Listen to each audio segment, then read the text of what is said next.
નમસ્કાર મિત્રો, હું પરેશ ચાવડા જ્ઞાન સ્વરૂપ જીકે ઇન ગુજરાતીની યુટ્યુબ ચેનલની અંદર આપનું હાર્દિક સ્વાગત કરું છું. આજે આપણે વાત કરીશું ધોરણ 6 સત્ર બીજું લેક્ચર નંબર 7 ગુપ્તયુગ અને અન્ય શાસકો. તો કરીએ મિત્રો શરૂઆત. ઈસુની 3જી સદીમાં મગધની અંદર પ્રભાવશાળી ગુપ્ત વંશની સત્તા સ્થાપવામાં આવેલી અને આ ગુપ્ત વંશે ભારતમાં રાજકીય એકતા, શાંતિ અને સુરક્ષા સ્થાપી હતી. તેનાથી અપૂર્વ સમૃદ્ધિ એ ભારતની અંદર આવેલી. તો આથી ગુપ્ત યુગ છે એ ભારતનો સુવર્ણ યુગ ગણાવી શકાય. તો અહીંયા જો આપણે 2 માર્ક્સની અંદર પ્રશ્ન પૂછાય કે ગુપ્ત યુગને ભારતનો સુવર્ણ યુગ શા માટે કહેવાય, તો આ 2 લાઇનની અંદર તમે એનો જવાબ છે એ મૂકી શકો છો. હવે સુવર્ણ યુગ એટલે શું એની વાત કરીએ. તો સુવર્ણ યુગ એટલે દેશની સમગ્ર પ્રજાની સર્વોત્કૃષ્ટ પ્રગતિ આ બાજુ. તો આને આપણે સુવર્ણયુગ તરીકે ઓળખીએ છીએ. ગુપ્ત સમ્રાટોએ લોકોને શાંતિ, સમૃદ્ધિ આપેલી અને જેની પ્રશંસા વિદેશી મુસાફરોએ પણ કરી હતી. તેથી ગુપ્ત યુગનો સુવર્ણયુગ ઘણે અંશે ગુપ્ત સમ્રાટોનું સર્જન હતું એમ કહી શકાય. તો આ એક પેરેગ્રાફ ગુપ્ત યુગ માટે ખૂબ જ મહત્વનો આપણા માટે સાબિત થઈ શકે એમ છે. હવે વાત કરીએ ચંદ્રગુપ્ત પહેલાની. તો મગધના સામ્રાજ્યમાં શ્રીગુપ્ત ગુપ્ત વંશનો સ્થાપક ગણાવી શકાય અને તેના પુત્રનું નામ હતું ઘટોત્કચ ગુપ્ત. ઘટોત્કચ ગુપ્તના અનુગામી રાજા એટલે કે એની પછીના રાજા તરીકે ચંદ્રગુપ્ત પ્રથમ, જે 319ની સાલમાં પાટલીપુત્રની ગાદી ઉપર આવેલો અને તેણે શક્તિશાળી લીછવી જાતિની કન્યા કુમાર દેવી સાથે લગ્ન કરેલા. તો અહીંયા યાદ રાખશો, ચંદ્રગુપ્ત પ્રથમે કુમાર દેવી સાથે લગ્ન કરેલા અને લીછવીઓની સહાયતાથી તેણે મગધના સામ્રાજ્યનો વિસ્તાર છે એ કરેલો. તેણે મગધ પાસેના પ્રયાગરાજ એટલે કે જે અલ્હાબાદ તરીકે ઓળખાય છે, સાકેત જે અયોધ્યા તરીકે ઓળખાય છે, એ જીતી લઈ અને મગધ રાજ્ય છે એનો વિસ્તાર કરેલો. તેણે મહારાજને બદલે મહાધિરાજનું ગૌરવ છે એ પ્રાપ્ત કરેલું અથવા તો બિરુદ છે એ મેળવેલું. તો અહીંયા જેટલા બી મુદ્દાઓ આપણે ટીક માર્ક કરીએ છીએ તમારા માટે ખૂબ જ અગત્યના છે. તો એને આપ જ્યારે પરીક્ષાની તૈયારી કરતા હોય એ સમય દરમિયાન ખાસ ધ્યાનથી નિહાળજો. તેણે પોતાની સત્તા અને પ્રતિષ્ઠાની પ્રતીતિ કરાવવા સોનાના સિક્કાઓ બહાર પાડ્યા હતા. ચંદ્રગુપ્ત પ્રથમે સોનાના સિક્કાઓનું ચલણ છે એ શરૂ કરાવેલું. તેનો રાજ્યાભિષેક થયો અને ત્યારથી ગુપ્ત સંવંત શરૂ કરાવ્યો. તો જ્યારે તેનો રાજ્યાભિષેક થયો ત્યારથી ગુપ્ત સંવંતની શરૂઆત થઈ. સૌરાષ્ટ્રના ભાવનગર પાસેનું જે વલ્ભી છે એ વલ્ભી રાજ્યના શાસકો પણ આ ગુપ્ત સંવંતનો સ્વીકાર છે એ કર્યો હતો એમ કહી શકાય. અને ગુપ્ત સંવંતના આરંભને કારણે હિન્દના ઇતિહાસની અંદર કાળક્રમ અનુસાર ઐતિહાસિક બનાવની ગોઠવણી છે એ આપણે શક્ય બનાવી શક્યા. તો આટલી વાત હતી એ ચંદ્રગુપ્ત પ્રથમની હતી. ચંદ્રગુપ્ત પ્રથમમાં ફરી પાછા મહત્વના મુદ્દાઓ છે આપણે લઈ લઈએ. તો મગધ સામ્રાજ્યના શ્રીગુપ્ત વંશનો એટલે ગુપ્ત વંશનો સ્થાપક આ શ્રીગુપ્ત અને એના પુત્રનું નામ ઘટોત્કચ અને ઘટોત્કચ ગુપ્તના અનુગામી રાજા એટલે કે પછીના રાજા તરીકે ચંદ્રગુપ્ત પ્રથમ. તો એ જ્યારે પાટલીપુત્રની ગાદી ઉપર આવે છે ત્યારે લીછવી જાતિની કન્યા કુમાર દેવી સાથેના લગ્ન થાય છે અને લીછવીઓના સહયોગથી એટલે કે લીછવી જાતિના સહયોગથી તેઓ નજીકના રાજ્યો ખાસ કરીને પ્રયાગરાજ છે, સાકેત છે જીતી લે છે અને મગધ સામ્રાજ્યનો વિસ્તાર કરે છે. તો મહારાજને બદલે મહાધિરાજનું બિરુદ છે પણ એમણે ધારણ કરેલું અને પોતાની પ્રતિષ્ઠાની પ્રતીતિ કરાવવા માટે સોનાના સિક્કાઓ છે બહાર પાડેલા છે. જ્યારે તેમનો રાજ્યાભિષેક થયો ત્યારથી ગુપ્ત સંવંતની શરૂઆત તેણે કરાવેલી અને ભાવનગર જિલ્લાનું જે આપણે બોલીએ છીએ વલ્ભીપુર, ત્યાં વલ્ભી રાજ્ય હતું, ત્યાંના શાસકો છે એણે આ ગુપ્ત સંવંતનો સ્વીકાર કર્યો હતો એમ પણ આપણે કહી શકીએ. ગુપ્ત સંવંતના આરંભને કારણે હિન્દના ઇતિહાસની અંદર કાળગણના છે એ ક્રમ અનુસાર અને ઐતિહાસિક બનાવની ગોઠવણી છે એ શક્ય બની, એ પણ આપણા માટે મહત્વનું રહેશે. હવે આપણે વાત કરીએ સમ્રાટ સમુદ્રગુપ્તની. તો ચંદ્રગુપ્ત પ્રથમ પછી તેનો પ્રતાપી પુત્ર સમુદ્રગુપ્ત ગાદી આવ્યો. તો ચંદ્રગુપ્ત પ્રથમનો પુત્ર એટલે સમુદ્રગુપ્ત. અને સમુદ્રગુપ્તના સમયની માહિતી પ્રયાગરાજનો સ્તંભલેખ એટલે કે પ્રયાગ પ્રશિસ્તિ અને તેના સિક્કાઓમાંથી મળે છે એમ પણ આપણે કહી શકીએ. પ્રશિસ્તિ રાજકવિ હરિશેણે રચેલી છે. તો હરિશેણ છે એ પણ આપણા માટે ખૂબ જ મહત્વનો મુદ્દો છે એ રહેશે, કારણ કે ઘણી બધી વખત પૂછાઈ શકે છે કે ભાઈ સમુદ્રગુપ્તની જે પ્રશિસ્તિ છે એ કોના દ્વારા રચવામાં આવી? તો હરિશેણ દ્વારા રચવામાં આવી. તેમાં સમ્રાટ સમુદ્રગુપ્તના દિગ્વિજયો, સાંસ્કૃતિક સિદ્ધિઓ છે એ વર્ણવવામાં આવી છે. તેણે ખૂબ જ ઓછા સમયમાં ઉત્તર ભારતમાં મોટા ભાગના રાજ્યોથી માંડી અને અફઘાનિસ્તાનના કુષાણ શાસનતંત્ર સુધી તેની વિજય યાત્રા છે એ કરેલી. દક્ષિણમાં લગભગ 12 જેટલા રાજાઓને તેમણે હરાવેલા. આ રાજાઓને હરાવી અને તેમના રાજ્યોને ખાલસા કરવાના બદલે તે રાજાને ખંડિયા રાજા તરીકે ડહાપણપૂર્વક પુનઃસ્થાપિત કર્યા. હવે અહીંયા આપણે એક શબ્દ સમજવાનો છે. જો કે ખાલસા કરવું એટલે રાજ્ય છે એ ખાલી કરાવવું અથવા પડાવી લેવું, પણ આ ખંડિયા રાજા છે એની આપણે થોડી વાત કરીએ. તો ખંડિયા એટલે શું? તમને ખ્યાલ હશે કે કોઈ પણ મૂર્તિ છે એ કોઈ જગ્યાએથી તૂટી જાય તો આપણે એને ખંડિત મૂર્તિ બોલીએ છીએ. શું કામ? તો કે એ મૂર્તિ છે એ તૂટી ગઈ છે. તો અહીંયા એક વખત આ રાજાનું રાજ્ય છે એ ખાલી થઈ ગયું, મીન્સ કે એને હરાવવામાં આવ્યા. હવે હરાઈ જાય, કોઈ પણ રાજા છે એ હારી જાય એટલે શું થાય? તો કે એનું જે રાજ્ય છે એ રાજ્ય અન્ય જે જીતેલા વિજેતા વ્યક્તિ છે એના શાસનને આધીન થઈ જાય છે. એટલે ત્યારે આ રાજા છે એ ખંડિત, એ રાજ્ય છે ખંડિત થયું એમ ગણાય. અને ખંડિત થયેલા રાજ્ય ઉપર ફરી પાછો એ જ રાજાને જો બિરાજિત કરવામાં આવે તો એને ખંડિયા રાજા તરીકે ઓળખાવી શકાય છે. તો આમ એ ડહાપણપૂર્વકનું પુનઃસ્થાપન કરી અને તેઓને સ્થાપિત કરે છે.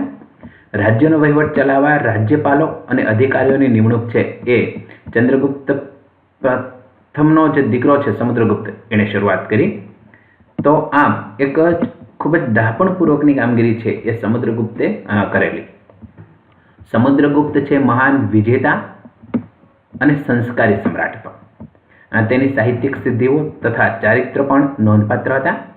અનેક કાવ્યોની તેમણે રચના કરી અને કવિરાજનું બિરુદ મેળવેલું છે. ટીક માર્ક કરી લેજો તમારી ટેક્સ્ટની અંદર કે ભાઈ કવિરાજ તરીકે કયો ગુપ્ત યુગનો શાસક છે ઓળખાતો, તો એમાં પણ આપણે સમુદ્રગુપ્ત છે એને યાદ રાખીશું.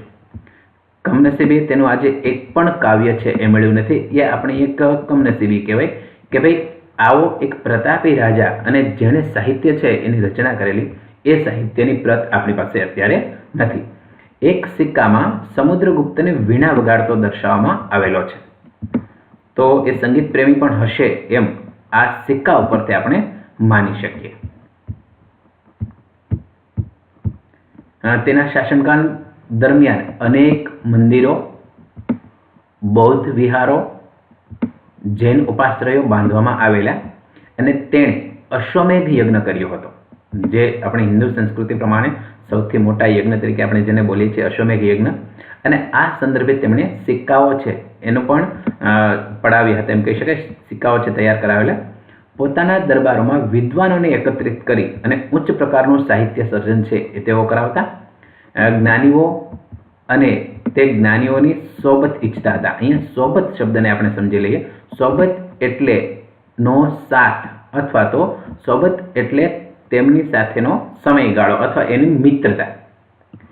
તેમણે હિન્દુ ધર્મને ઉત્તેજન આપ્યું હતું અને તેણે સામાજિક રીત રિવાજોને સ્વીકાર્યા હતા.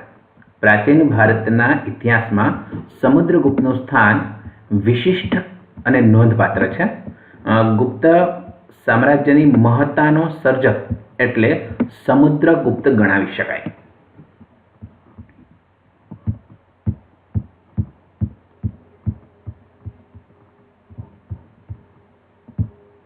ગુપ્ત શાસન દરમિયાન જે સિક્કાઓ છે બહાર પાડેલા એ આપ અહીંયા જોઈ શકો છો.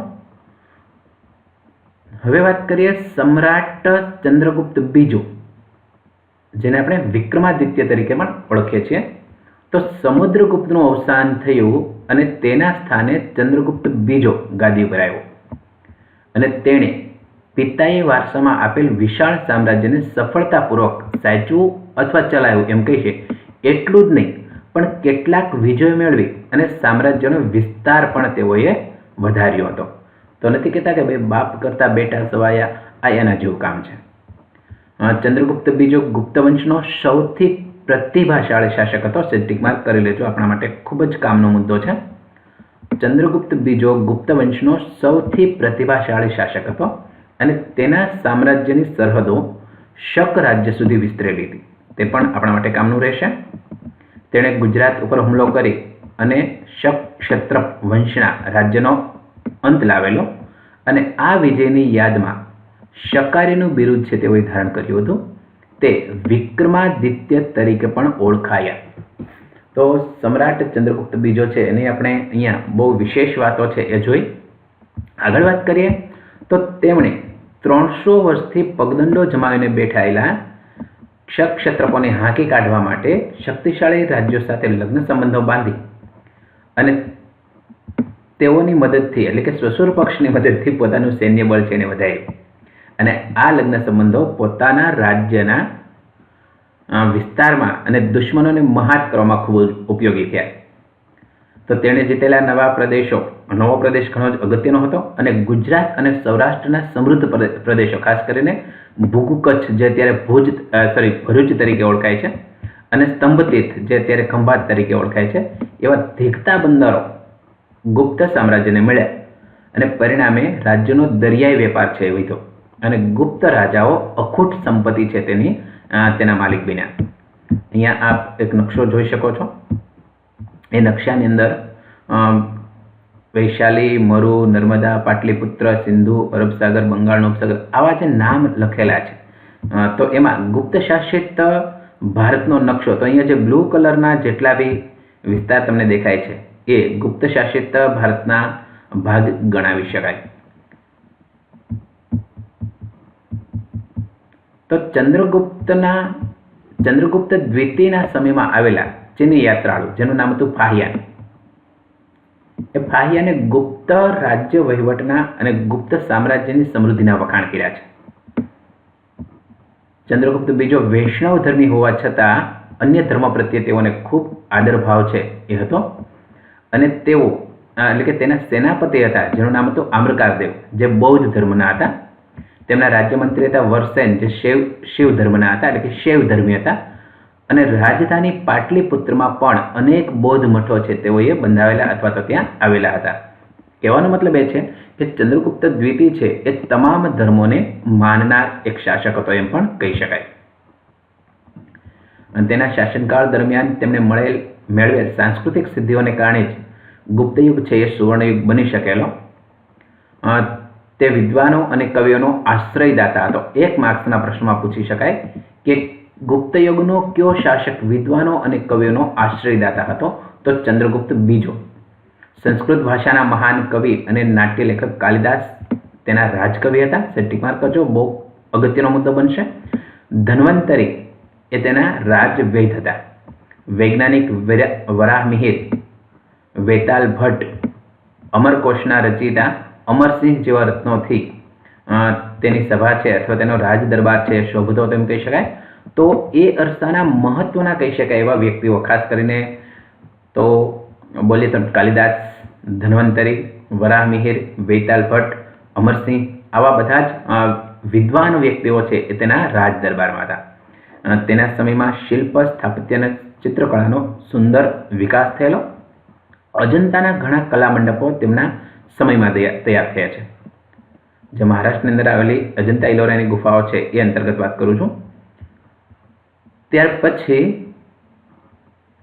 તેમણે રાજધાની પાટલીપુત્રમાં અનેક બૌદ્ધ મઠો છે બંધાવ્યા અને દિલ્હી પાસેના મોહરાલીનો લોહ સ્તંભ, જે આપણે અહીંયા ચિત્ર જોઈ શકો છો એ લોહ સ્તંભ છે, એ લોહ સ્તંભ તેના સમયમાં સ્થપાયો, જેને સદીઓ સુધી તાપ અને વરસાદમાં રહેવા છતાં આજે પણ એને કાટ લાગ્યો નથી. તો વિચાર કરો કે એ કયા પ્રકારનું મટીરિયલ્સ છે એ વપરાયું હશે.